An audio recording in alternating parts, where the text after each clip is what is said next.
At The Defender, we're building great leaders one leader at a time. And on your path to becoming a great leader, it's important that you identify your leadership philosophy.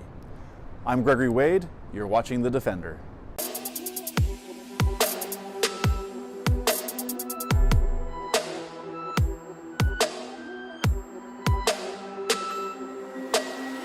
Establishing your leadership philosophy is an important component of ensuring that your organization and your team know what you stand for, what motivates you, and ultimately how your team can rally around you to ensure that you are focused in on mutual objectives and outcomes. On your path to identifying your personal leadership philosophy, it's important that you work through the various characteristics I'm going to share with you.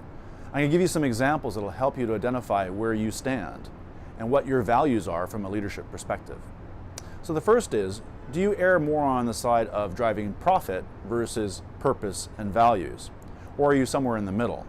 Personally, I led one of the most profitable organizations, but at the same time, we had a great set of values and we had a common set of objectives or purpose. The second is to really focus in and identify whether you are more about establishing hierarchies versus a network of teams. And again, for me, I fell somewhere in between, where we had a set established leadership structure, but at the same time we highly valued a high-performance team environment. The next is, are you more of a directive or supportive leader? So are you directive versus supportive? I've actually found that I fall somewhere in the middle, where I am actually a participative leader. Participative leader means that you actually appreciate and enjoy a whole set of different inputs, perspectives, and objectives from the team around you, but ultimately, you're not about consensus driving. You actually like to be able to make decisions based on fact, based on input, and you're firm in your resolve and your direction. The next is, are you focused in on having that strength and that risk aversion where you plan and you predict versus experimenting and adapting? Personally, what I found as well was that I was able to establish an environment that was highly data-driven, but we also allowed for ourselves to be able to be really creative and to drive innovation and change into the organization, because you know what? We actually had a really good idea as to what we were facing because of the data, because of the data-centric perspective that we had. The next is, are you more about rules and control for protecting the company, for ensuring that you are abiding by all of the rules and a sort of set practices and standards?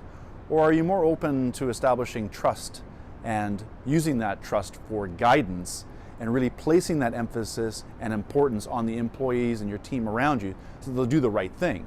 Personally, I've found that I've erred more on that trust side. I really do believe it's important to be able to provide that guidance into the organization, but believe the employees in your team are going to do the best that they can do because they know what they're trying to accomplish. The next is decision making. Are you more about centralized decision making or distributed decision making? A lot of companies find this when they're trying to revolve around headquarters versus maybe some of their satellite organizations. And a lot of companies kind of get caught up in this, wanting to be able to drive from a central control. Again, quite frankly, from my perspective, what I've found really works is a combination of some central guidance from an overarching perspective on what the corporate objectives are, of course, but then really allowing your satellite offices and your regional offices to be able to make decisions independently and with a sense of empowerment. And then finally, from a communication perspective, are you more about the inner circle or the dome of silence? Or are you more about providing context and direction into your organization? And personally, again, as many of you know, I'm really about providing context, guidance, and direction so that the team knows what they're trying to accomplish. Once you've identified these various characteristics and you have a good sense of what your values are and where you stand from a leadership perspective, now you can start to encapsulate those in some key words and key direction. I'll tell you what, one of the most important things I've done as well in establishing my leadership philosophy is to identify that I am a supportive leader and that I am a participative leader, with the recognition that there are both quantitative and qualitative objectives, which I've actually talked about in the past about objective setting. Now is the time to be able to establish 3 to 4 key words that actually identify your leadership philosophy. From my perspective, I established 3 key words to identify my leadership philosophy. The first was to create, the second was to contribute, and the third was to collaborate. I utilized these key words to be able to identify what I stood for from a philosophical perspective, and I actually injected those words and those terms throughout my communication back into my team and the organization.